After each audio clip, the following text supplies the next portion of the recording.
नमस्कार दोस्तों, इस वीडियो में जानेंगे कि बिहार बोर्ड में जो स्कॉलरशिप मिलता है, जो स्कॉलरशिप दिया जा रहा है 2019, 20, 21 ये और 22 वाला जो है, उसमें बहुत लोगों का पेंडिंग में है और बहुत लोगों का रिजेक्ट हो गया है। उसी के बारे में जानेंगे। तो उसके लिए गूगल क्रोम को ओपन करेंगे, इसमें टाइप करेंगे बिहार बोर्ड मैट्रिक स्कॉलरशिप 2022। वैसे मैं इस वेबसाइट का लिंक वीडियो के डिस्क्रिप्शन में डाल दूंगा। इस तरह का वेबसाइट ओपन होकर आता है और इसको अच्छे से देखने के लिए आपको डेस्कटॉप साइट कर लेना है। और यहाँ जो दो ऑप्शन दिख रहा है, list of finalize student, verify your application status, यहाँ तो दिख रहा है option list of finalize students और वेरीफाई योर एप्लीकेशन स्टेटस। तो फाइनलाइज जो स्टूडेंट जिसका एप्लीकेशन सक्सेसफुल हो गया है और लिस्ट में नाम आ गया है कॉलेज में, तो उसके द्वारा आप देख सकते हैं। जैसे मैंने इसको बता देता हूँ ताकि लिस्ट में नाम और आवेदन की स्थिति देखने में दिक्कत ना हो।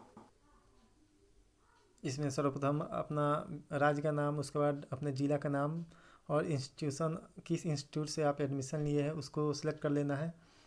और उसके बाद यूज़र आईडी और मोबाइल नंबर किसी एक ऑप्शन को डालकर, और इस वाले ऑप्शन से अपने जो है कॉलेज हो या फिर इंस्टीट्यूट कोई भी हो, उस इंस्टीट्यूट कॉलेज का जो फाइनलाइज स्टूडेंट होगा उसका लिस्ट आ जाएगा। इसके लिए अपने राज्य, जिला, इंस्टीट्यूट का नाम और सर्च ऑप्शन में आपको उसको क्या कहते हैं, आईडी, यूज़र आईडी या मोबाइल नंबर सेलेक्ट करके टेक्स्ट टू सर्च, उसमें अपना यूज़र आईडी या मोबाइल नंबर डाल के सर्च करेंगे तो वो डिटेल्स आ जाएंगे यहाँ पे। जैसे मैंने एक बच्चे का डाला तो यहाँ पे आ चुका है।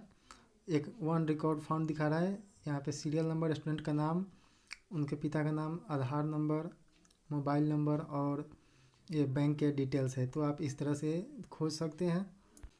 और अगर इसको सर्च करने में परेशानी होगी इस पेज पे, तो थ्री डॉट पे जाकर और इसको डेस्कटॉप साइट को अनचेक कर दीजिएगा तो ये पेज खुल जाएगा।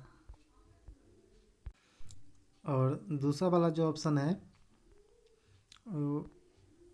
वेरीफाई योर एप्लीकेशन स्टेटस, इसके द्वारा आप अपने एप्लीकेशन की स्थिति को जान सकते हैं कि क्या हुआ है। तो उसे भी ओपन करके देखते हैं।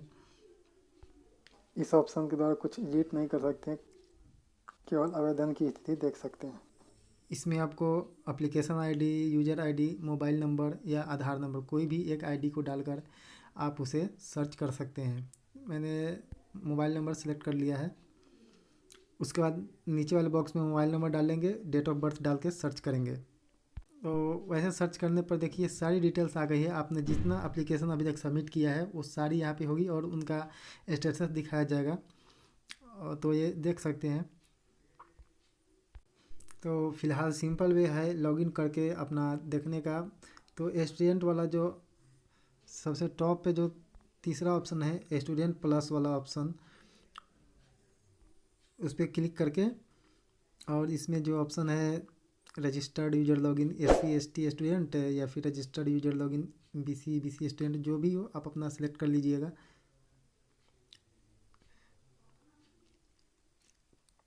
उसको सिलेक्ट करने के बाद पांचवा नंबर जो ऑप्शन है उस पर उसको सिलेक्ट करना है, login for already registered students पे क्लिक करना है।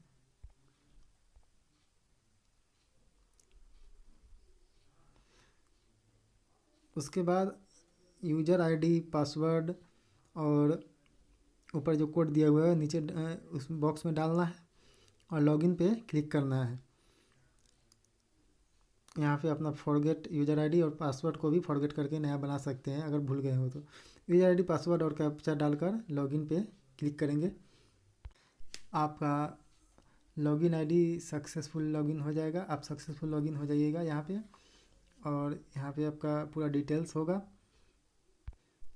तो देख सकते हैं इस वीडियो में मैंने बात की इस वीडियो का जो थंबनेल देखे होइएगा कि रिजेक्टेड या फिर पेंडिंग है, उसका क्या होगा। जैसे कि देख सकते हैं इन्होंने अप्लाई किया, पर्सनल डिटेल्स का स्टेटस जो है इसे डन हो गया है।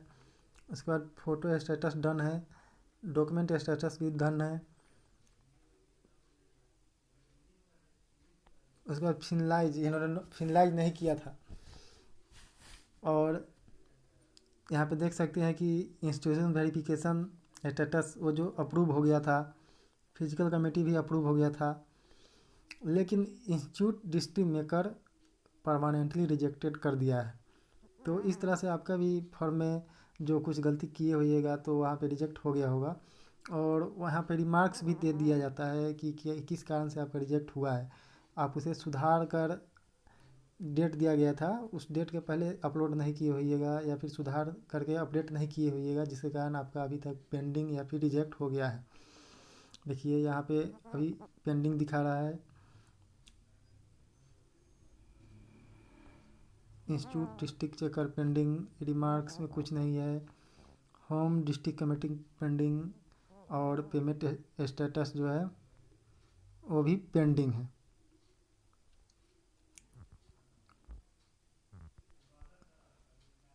तो ये कारण था जिस कारण आपका अभी तक पेंडिंग में है या फिर रिजेक्ट हो गया है। देखिए पहले वाला जो फॉर्म अप्लाई आप किए थे वो अभी तक पेंडिंग है या फिर रिजेक्ट हो गया है। अगर पोर्टल फिर से खुल जाता है, अगर एजुकेशन डिपार्टमेंट इसको फिर से पोर्टल को ओपन करती है तो आप फिर से उसको एडिट करके अपलोड या अपडेट कर सकते हैं। डॉक्यूमेंट को फिर से अपलोड करके और एप्लीकेशन को अपडेट कर दीजिएगा तो शायद वो अप्रूव होकर आपको पैसा मिल जाए। लेकिन ऐसा चांस बहुत ही कम है, क्योंकि अब 2022 से 23 वाला सेशन जो है उसका फॉर्म भरा जा रहा है स्कॉलरशिप का, पोस्ट मैट्रिक स्कॉलरशिप का। तो अब आपका नहीं समझिए, और तो आपको फिर से 2022 से 2023 वाले सेशन में फिर से अप्लाई करना होगा। उसके लिए करेक्ट डॉक्यूमेंट और सब कुछ सही से उसमें फिलअप कीजिएगा, और नोटिफिकेशन देखते रहिएगा यूट्यूब से, ताकि फिर से रिजेक्ट ना हो, पेंडिंग में ना जाए। और पोर्टल को ओपन करके बार बार देखते रहिएगा ताकि ये सब दिक्कत ना आए। और फिर अगर सक्सेसफुल आपका अगले बार अप्लाई हो जाता है, सब चीज़ सही रहता है, फिर से चेक किया जाएगा, फिर से वेरीफाई किया जाएगा, सब चीज़ सही रहेगा तो आपको पैसा 100% मिलेगा। तो अगले अपडेट के लिए चैनल को सब्सक्राइब करें, और वीडियो अच्छा लगा तो वीडियो को लाइक करें। बहुत बहुत धन्यवाद।